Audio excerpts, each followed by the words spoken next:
Alright guys, it's Aped in Crypto here again, and we are in another video. This time, guess what?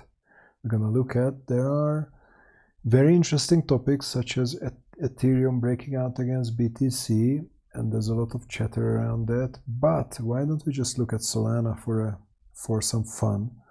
And actually we can have some fun with Solana despite the obvious and pretty much inevitable downside that we're gonna get, despite the Solana community being very bullish during Solana Summer, the European US summer, where they traditionally are bullish on Solana. But in a bear market, unfortunately, even that didn't really help much and won't help much. So Solana Winter is coming. Why don't we look into that unpopular topic? And I love Solana, so nothing against Solana. Obviously, you're just looking at the charts here. But before I do that, so please do subscribe on YouTube. As you can see, 0 subscribers still, and barely any views, which I think was expected. And then we also have the Substack here that essentially just articles and notes, and there's also a Substack referral program that have some very interesting prices. There is a ebook for newbies coming out, and then there is the Candy Tree Discord, which is currently private, gonna be opened up gradually in very limited numbers to some people. And then there is also a one-to-one trading seminar offered here. But the best of all, of course, is the Galactic Candy OG role in Discord, which will be very coveted and very, very rare. So anybody gets that, that's a huge thing for future rewards. And if the bull market is really coming, I think there's going to be a lot of rewards, a lot of airdrops, a lot of everything. So it's definitely worth getting in here. And obviously there is a bigger surprise coming, but I don't want to talk about it yet.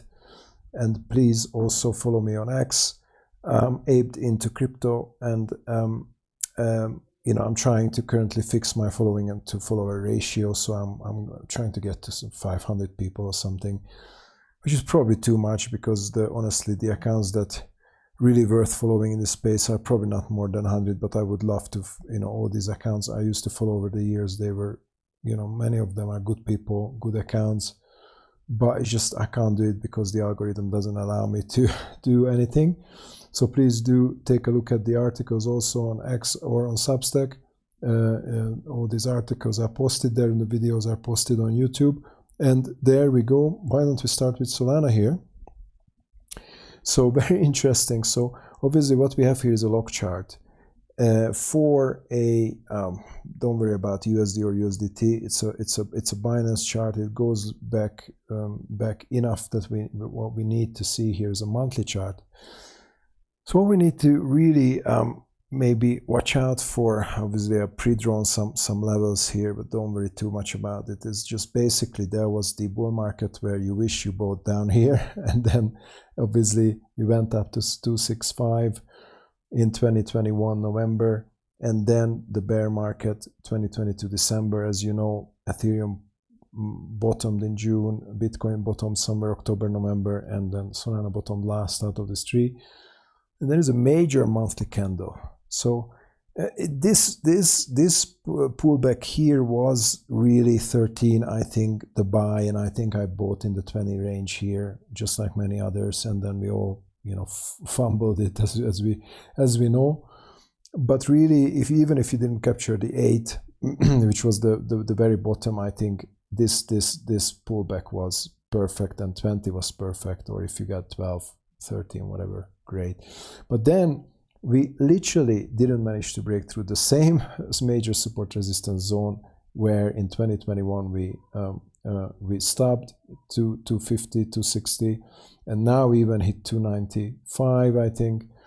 Don't worry too much about it, because this zone between one, and this is the monthly chart, right? So 180 and 240 is the key zone here. So whenever we get there next, you want to sell and then buy back later, because I'm telling you, 1, 2, 3, 4 touches, you could argue the next one should go through. I mean, I don't know if it's going to be immediately just go through, but after 4 touches, yeah, you don't even have to sell if you just take the risk, honestly. I mean, I will probably do. And in 1, 2, 3, 4, even, I mean, this is a scam week. Don't worry about it.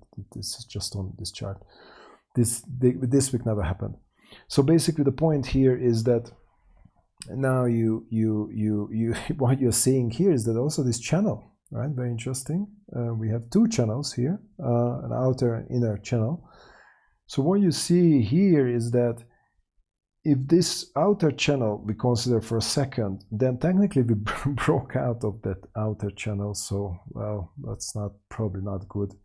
Reclaiming that channel is obviously going to coincide with reclaiming the level that I just talked about. So, well, there you go.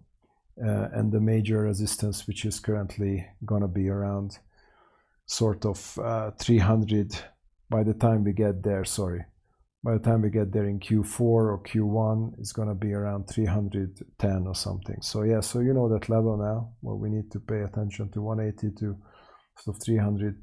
But the interesting thing then, what about the inner channel also, which we also broke out of, you know? I mean, and obviously breaking back into that inner channel, that's going to be a lot of fun, because where we got rejected here was the channel midline. Here you see it was quite well respected, the channel midline, and we didn't even reach it. This was such a muted run here, basically a double top with a very, very marginally higher high. So what we are seeing here now is that probably we are in for a larger correction, as you already know. This larger correction can, to be honest with you, can go all the way back down to where the previous low was. Yes, it can make a 1-to-1. So if you pull the fibs, I'm sorry to say that, and this is not something I'm considering, but yes, so we can technically take out that low, yeah, at 8, yeah, and that means that you're probably somewhere around 4 or something, 4 or 5, gonna stop. But I mean, let's not consider that for a second. Why don't we just say that if we break back above that critical zone, then probably the next major resistance is going to be, as many say, between 700 and 1000. Now somewhere next year. And if you go further than that, 2028 or something, you could hit the midline, but I mean, that's just some ridiculous price, right? I mean, you can see that that's a ridiculous price. And I did have those targets before, but I'm not going to talk about those targets anymore.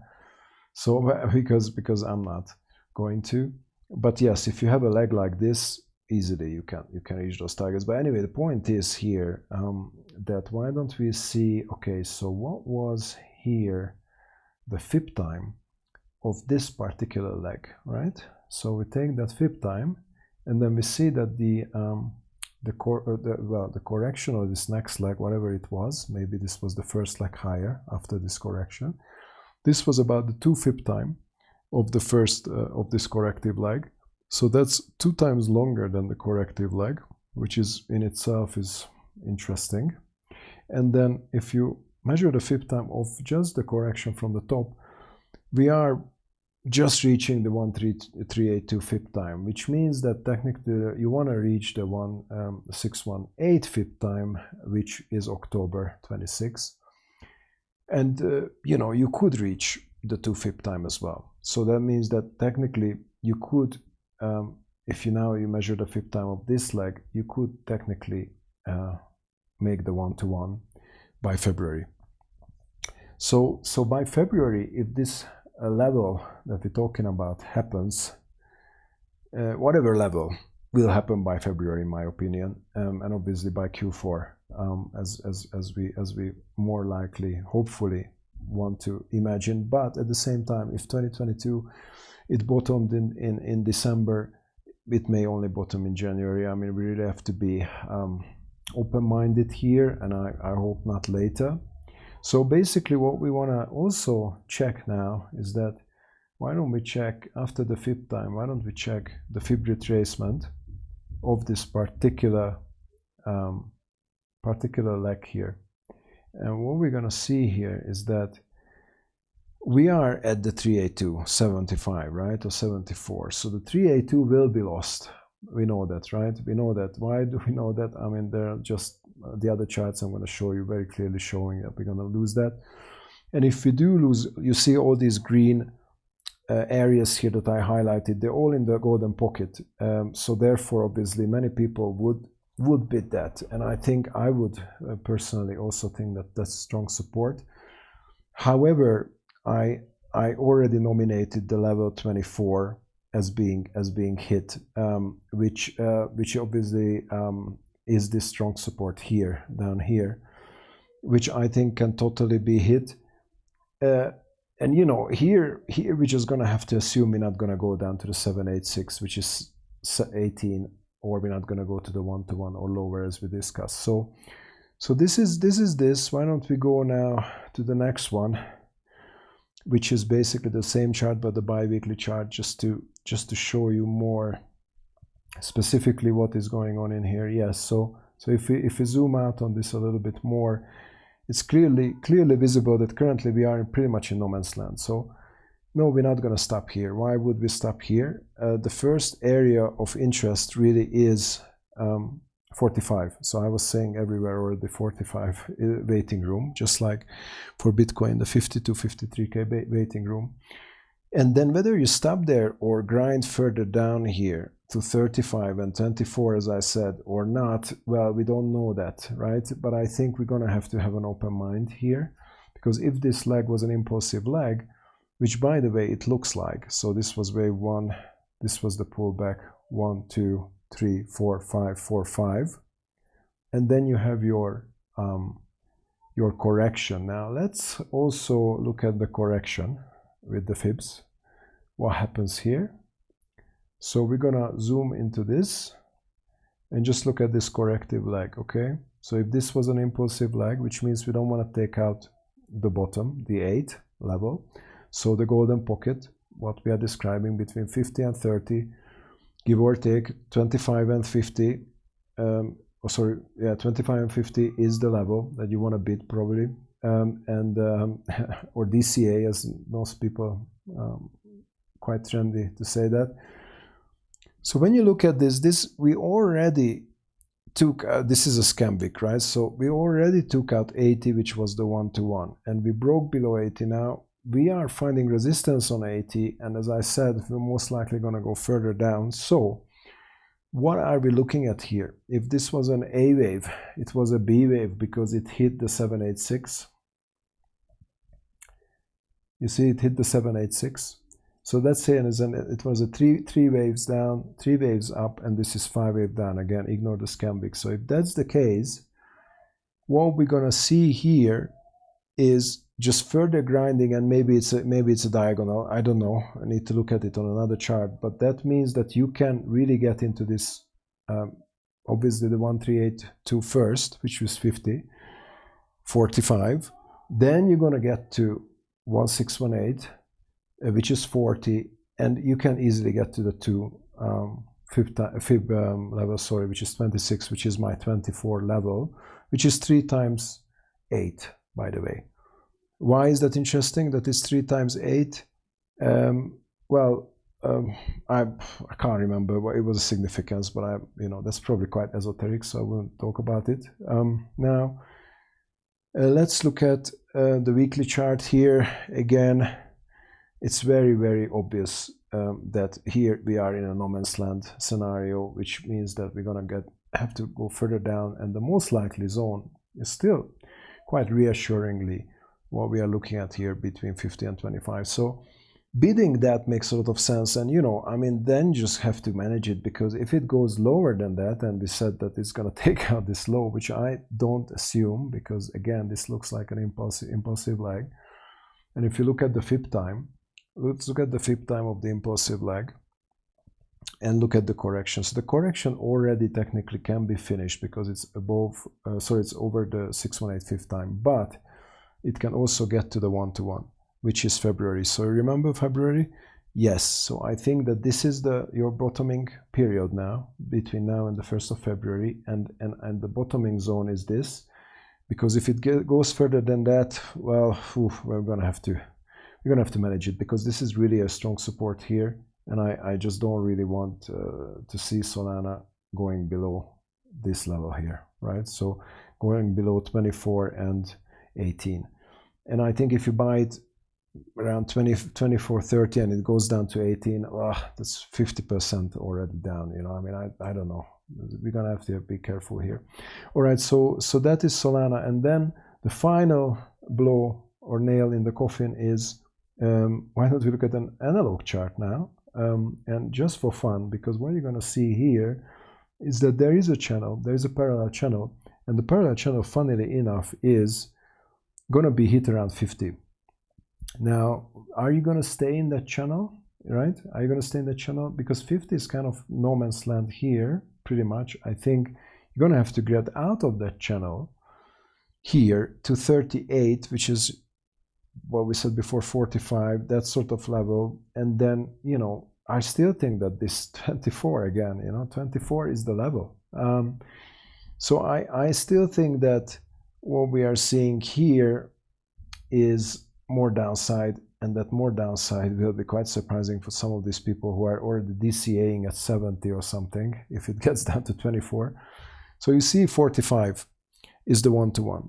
So hitting the one-to-one here and overshooting it with a wick or something, it is absolutely possible. So between 25 and 50, you know, I mean, we're gonna have to be really, really conscious there, because people are going to bid it for sure, and I think, I mean, we're all going to think, oh, I want to bid this, you know. So let's see where we are. I mean, it's hard, it's too early to talk about it, but I think we have seen a lot of stuff already. Enough for Solana for this video, and catch you in the next one. Cheers.